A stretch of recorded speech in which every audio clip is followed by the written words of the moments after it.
வணக்கம். ஜூன் 14ஆம் தேதி இன்னைக்கான 2வது பதிவு.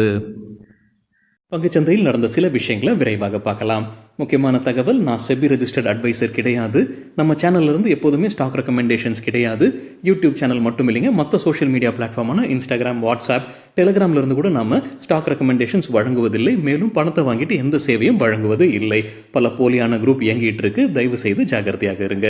இந்த வீடியோவில் காட்டக்கூடிய அனைத்து கம்பெனிகளும் வெறும் இன்ஃபர்மேஷனல் பர்பஸ்க்காக மட்டுமே முதலீடு செய்யுங்கன்னு சொல்கிற வீடியோ கிடையாது. எந்த ஒரு முதலீட்லையும் ரிஸ்க் இருக்கும். ரிஸ்க் புரியாமல் இன்வெஸ்ட் செய்யாதீங்க. ரிஸ்க் புரியலன்னா தயவு செய்து இன்வெஸ்ட்மெண்ட்டை தவிர்த்துருங்க. நம்ம ருபி டிரைவர் சேனலை ஆதரிக்கிற அனைத்து நல்ல உள்ளங்களுக்கும் நன்றி. நம்ம மார்க்கெட் ஓப்பன் ஆகிறதுக்கு முன்னாடி உலக மார்க்கெட்ஸ் எப்படி இருந்தது? நேற்று யூஎஸ் மார்க்கெட்ஸ் க்ரீனில் தான் க்ளோஸ் ஆகியிருந்தது. ஆனால் பெரும்பாலான யூரோப்பியன் மார்க்கெட்ஸ் ரெட்டில் தான் க்ளோஸ் ஆகியிருந்தது.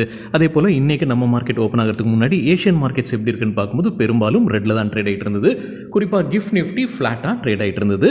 நம்ம மார்க்கெட் ஓப்பன் ஆகிறதுக்கு முன்னாடி எடுத்த ஸ்க்ரீன்ஷாட் இது. சில இண்டிவிஜுவல் ஸ்டாக்ஸ் மற்றும் செய்திகள் விரைவாக பார்க்கலாம்.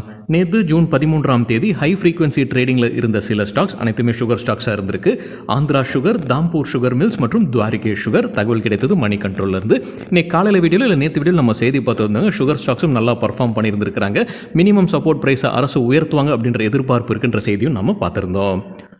எலக்ட்ரிக் வெஹிக்கிள்ஸில் இந்த பட்ஜெட்டில் என்ன இருக்கும்? எக்கனாமிக் டைம்ஸ்லேருந்து கிடைத்த தகவல், ஏற்கனவே மானியம் அறிவிக்கிறாங்க ஃபேம் திட்டத்தின் கீழே. அதை அரசு தொடருவாங்கன்ற எதிர்பார்ப்பு இருப்பதாக வல்லுநர்கள் கருதுறாங்க. எலக்ட்ரிக் வெஹிக்கிள்ஸ் உற்பத்தி மற்றும் சேல்ஸை பெருக்குவதற்காக அவங்க ஃபேம் திட்டத்தை கொண்டு வந்திருந்தாங்க. அதோடைய 3.0 இந்த பட்ஜெட்டில் வருவதற்கான வாய்ப்பு இருப்பதாக சொல்லியிருக்கிறாங்க. அதற்காக 10,000 கோடி ரூபாய் அரசு நிதி ஒதுக்குவதற்கான வாய்ப்பு உள்ளதாக தெரிவிச்சிருக்கிறாங்க எக்கனாமிக் டைம்ஸ் செய்தியில். பிஎஸ்சியில் லிஸ்ட் இருக்கக்கூடிய அனைத்து கம்பெனிகளுடைய மார்க்கெட் கேபிடலைசேஷனை சேர்த்து பார்க்கும்போது ஹாங்காங்கை பின்னுக்கு தள்ளி இப்போ பிஎஸ்சி 4வது இடத்தை பிடிச்சிருக்கு. உலக அளவில் பெரிய இக்விட்டி மார்க்கெட்டாக இருக்குது. தகவல் கிடைத்தது மணி கண்ட்ரோல்லேருந்து. $5.18 ட்ரில்லியன் இதுதான் டோட்டல் மார்க்கெட் கேபிடலைசேஷன் பிஎஸ்சி உடையது. Hong Kong $5.17 trillion. யார் முதல் இடத்துல இருக்கிறாங்க? யூஎஸ்ஏ தான். எதிர்பார்த்த மாதிரி $56.49 ட்ரில்லியன். இரண்டாவது இடத்துல சைனா $8.84 ட்ரில்லியன்.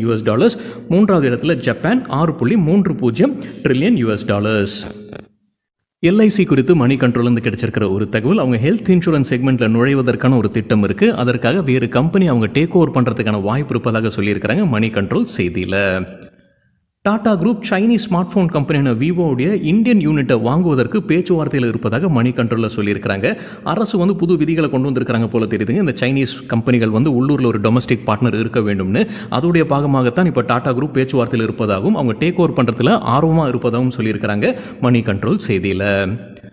ஆக்சிஸ் பேங்க்குக்கு நொமுரா தொடர்ந்து பை ரேட்டிங் கொடுத்துருக்காங்க. எதிர்பார்க்குற டார்கெட் $1,250. தற்போதைய லெவலிருந்து 6% அதிகரிப்பதற்கான வாய்ப்பு இருக்குது. டாடா மோட்டார்ஸ்க்கு கிரைசில் கொடுத்துருக்கிற கிரெடிட் ரேட்டிங்கை வெளியிட்டிருக்கிறாங்க. லாங் டேர்முக்கு அப்கிரேட் நடந்திருக்கு. AA AA+ உயர்த்தப்பட்டிருக்கு. Outlook stable. ஷார்ட் டேர்முக்கு முன்ன கொடுத்த ரேட்டிங்கை மறுபடியும் கொடுத்துருக்காங்க A1+. கிரெடிட் ரேட்டிங் குறித்து நம்ம வேறொரு வீடியோவில் டீட்டெயில்டாக பேசியிருக்கோம். அதிகபட்ச ரேட்டிங் என்ன, குறைவான ரேட்டிங் என்ன, லாங் டேர்ம், ஷார்ட் டேர்ம், அவுட்லுக்னா என்ன, நம்ம அந்த வீடியோவில் டீட்டெயில்டாக பேசியிருக்கோம். அந்த வீடியோட லிங்க் இந்த வீடியோட டிஸ்கிரிப்ஷனில் இருக்குது.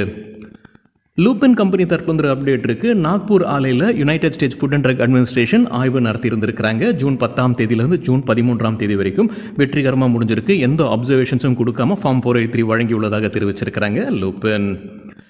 நால்கோ கம்பெனி தரப்புல ஒரு அப்டேட் இருக்குது. ஒடிசா அரசுடன் ஒரு ஒப்பந்தத்தில் வராங்க. மைனிங் ஒப்பந்தத்துக்காகத்தான் வந்திருக்காங்க.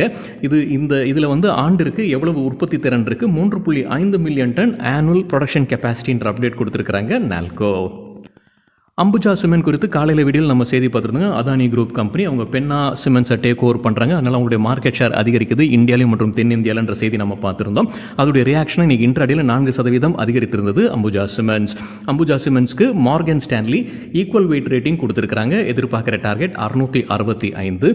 ஜெஃப்ரீஸ் தொடர்ந்து பை ரேட்டிங் கொடுத்துருக்காங்க. எதிர்பார்க்குற டார்கெட் 735. சிஎல்எஸ்ஏ செல் ரேட்டிங் கொடுத்துருக்காங்க அம்புஜா சிமெண்ட்ஸ்க்கு. எதிர்பார்க்குற டார்கெட் 575.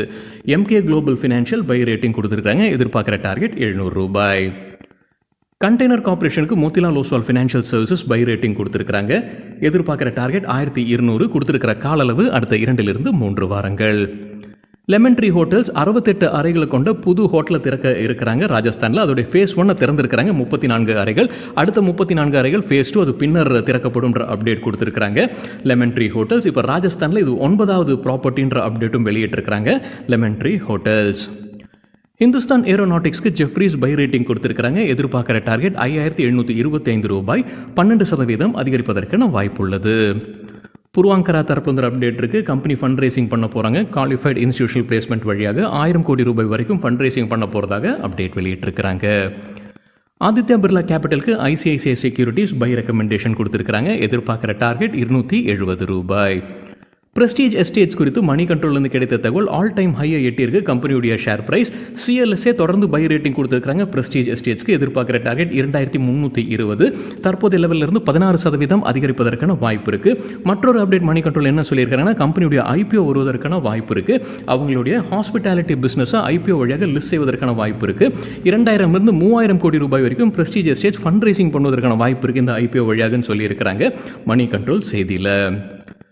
பிரைட்காம் குரூப் இன்னையிலிருந்து ட்ரேடிங் சஸ்பெண்ட் செய்யப்பட்டிருக்கு. பிஎஸ்சி மற்றும் என்எஸ்சியில் தகவல் கிடைத்தது எக்கனாமிக் டைம்ஸ்லேருந்து. சில தினங்களுக்கு முன்னாடி நம்ம செய்தி பார்த்துருந்தோங்க. ஜூன் 14 சஸ்பென்ஷனுக்கான வாய்ப்புகள் அதிகமாக இருக்குன்ற செய்தி நம்ம பார்த்துருந்தோம்.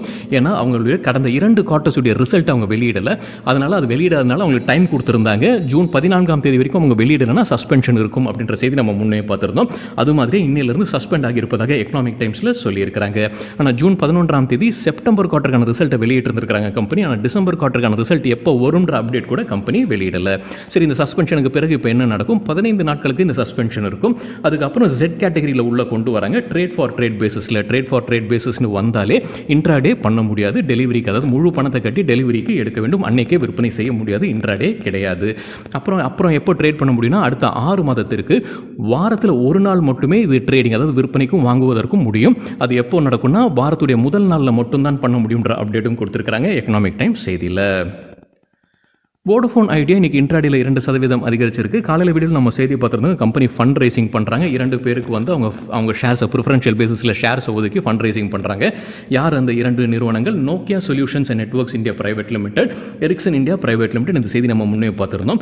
இப்போ வந்திருக்கிற அப்டேட் என்ன? இந்த 2 கம்பெனிகளுக்கும் வந்து வோடஃபோன் ஐடியா கடன் எடுத்துருந்துருக்காங்க. கடன் கொடுக்க வேண்டியது இருக்குது, பாக்கி இருக்குது. அதோடைய பாகமாகத்தான் இந்த ஈக்விட்டி ஷேர்ஸை அவங்க ஒதுக்கி இருக்கிறாங்க. இப்போ உதய் கோட்டைக்கு வந்து மறைமுகமாக கேள்வி எழுப்பியிருக்கிறார் இந்த டீல் குறித்து. அவர் நேரடியாக மறைமுகமாக கேட்டிருக்கிறாரு. அதாவது ஒரு கம்பெனி வேறொரு கம்பெனி கிட்ட இருந்து கடன் எடுக்கிறாங்க. அந்த கடன் கட்ட முடியாமல் ஷேர்ஸை ஒதுக்குறாங்க. அதுக்கப்புறம் அந்த ஷேர்ஸ் மேலே போச்சு அப்படின்னா அந்த கடன் கொடுத்தவங்க வந்து அந்த ஷேர்ஸை விற்பனை செய்திருவாங்க. ஸோ இது மறைமுகமாக கம்பெனி எடுத்த கடனை இன்வெஸ்டர்ஸ் கட்டுறாங்க அப்படின்றது சொல்லியிருக்கிறாரு. இது ஒரு மாடலா அப்படின்ற கேள்வியை எழுப்பியிருக்கிறாரு உதய் கோட்டக். ஜூன் 17 திங்கட்கிழமை மார்க்கெட் ஹாலிடேங்க. பக்ரீதை முன்னிட்டு மார்க்கெட் ஹாலிடே ஒரு எக்ஸ்டெண்டட் ஒரு லாங் வீக்கெண்டாக இருக்க போகுது. சரிங்க, இதுதான் சில விஷயங்கள் என்னுடைய பார்வைக்கு எட்டியது. நன்றி, வணக்கம்.